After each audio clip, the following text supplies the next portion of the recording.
Bienvenidos a Bnei Academy, yo soy el Rabino Tuvia. La fiesta de Purim es una fiesta muy pintoresca y muy agradable del pueblo de Israel. No voy a relatar toda la historia de Purim, esto lo pueden ver en el libro de Esther, está en la Torá, está en la Biblia, lo que sea. Entonces no me necesitan a mí para entender la historia de Purim, pero brevemente, para entender los puntos importantes que tienen que ver con Bnei Noach, brevemente, en el año 357-356 antes de la era común, el pueblo de Israel vivía en lo que hoy sería Persia, el imperio persa, y hubo un decreto de aniquilación completo contra el pueblo de Israel.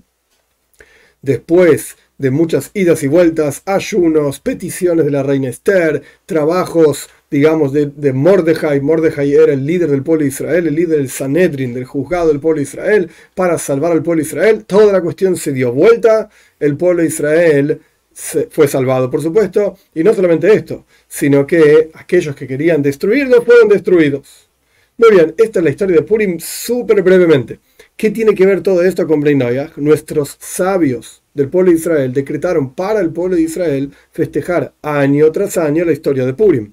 Pero este decreto no se aplica a Bnei Noach. O sea, Bnei Noach deberían festejar Purim. Pues a mí humildemente me parece que no hay mucho que festejar. El pueblo de Israel destruyendo a los no judíos.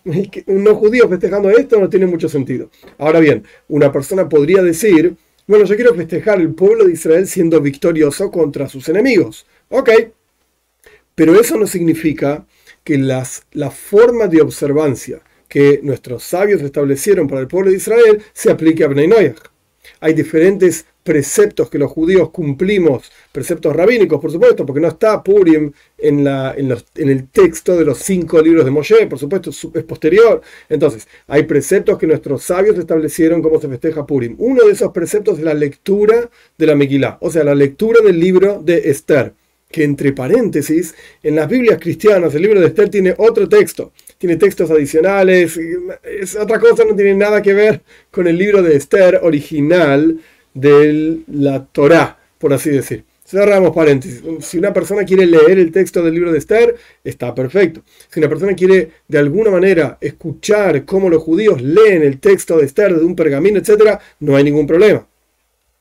Por supuesto, hay una cuestión de seguridad en todos los países del mundo, por la historia que llevamos durante centurias de asesinatos y masacres, etc. Entonces no van a dejar entrar a cualquier persona a una sinagoga para escuchar la lectura de la Megilá, del libro de Esther. Esto ya es una cuestión, digamos, separada, que no tiene que ver directamente con las leyes de Bnei Noach, tiene que ver con la seguridad del pueblo de Israel. Entonces hay que entenderlo, hay que simplemente tener la cabeza abierta y entenderlo. Entonces, si una persona quiere escuchar, quiere leerlo, quiere participar de alguna manera como pueda en un evento público, etc., lo puede hacer. ¿Pero está obligado? No, de ninguna manera.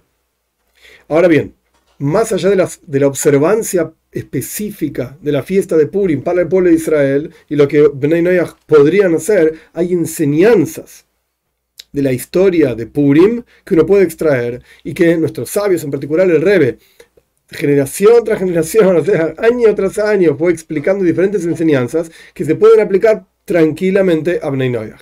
Una enseñanza de Purim es, pues Dios es el que maneja el mundo. A nosotros nos puede parecer que estamos en control, que en realidad vamos a hacer esto y aquello, etc. Acá lo único que maneja el mundo es Dios. Y en el instante que quiere da vuelta a toda la historia, que a uno no le parecía que iba a ocurrir, pero ocurre igual, porque el que maneja el mundo es Dios, incluso si nosotros no lo vemos. En todo el texto de la Megilá, en todo el texto de Esther, no aparece ni una vez el nombre de Dios. Y hay varias razones que se explican de esto, pero una es porque en realidad Dios está por detrás, haciendo que todo ocurra. Otra enseñanza de Purim es, digamos, orientada al pueblo de Israel. El judío no debe temer de los no judíos. Ahora bien, esta cuestión de los no judíos se puede ver de dos perspectivas. Una perspectiva es, literalmente, como vemos en la historia de Purim, los no judíos encabezados por Hamán, que era un ministro del rey Ahasveiro, Asuero, etc. De vuelta, la historia la pueden leer en el texto. Este ministro quería destruir completamente al pueblo de Israel. Y los judíos temían de que iban a ser destruidos, se sacrificaron y entregaron para no ser destruidos, etc. Todo muy bien, como la historia de Purim es. Pero el punto es que debemos aprender de aquí que no debemos temer de los no judíos. Esto es una perspectiva. Pero otra perspectiva es, tenemos en el interior cada uno de nosotros un, entre comillas, no judío. Y esto se aplica también, esta idea se aplica también a Bnei Noach. ¿Qué quiero decir con esto? que el concepto, comillas, grandes comillas, no judío, es los valores que la sociedad intenta enchufarnos, o la falta de valores que la sociedad intenta enchufarnos, o los valores totalmente equivocados de libertad completa, no importa, con esta con cualquier, todo vale, está todo bien, haz lo que quieras, enjoy life, disfrutar la vida como si no hubiese un mundo por venir, como si no hubiese un Dios, etc. Esos valores, entre comillas, grandes comillas, es el no judío que todos tenemos en nuestro interior. Y esto lo tenemos que quitar y no debemos temerle a ese no judío que tenemos en nuestro interior.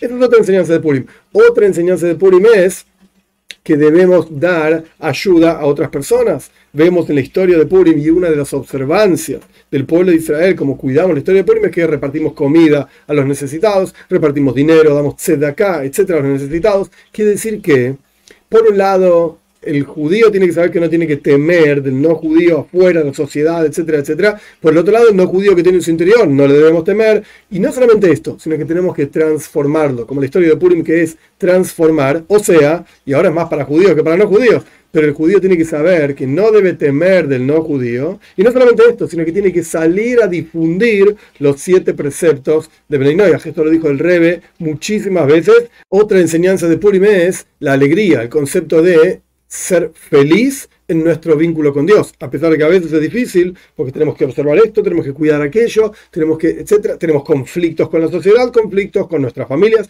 conflictos con nosotros mismos.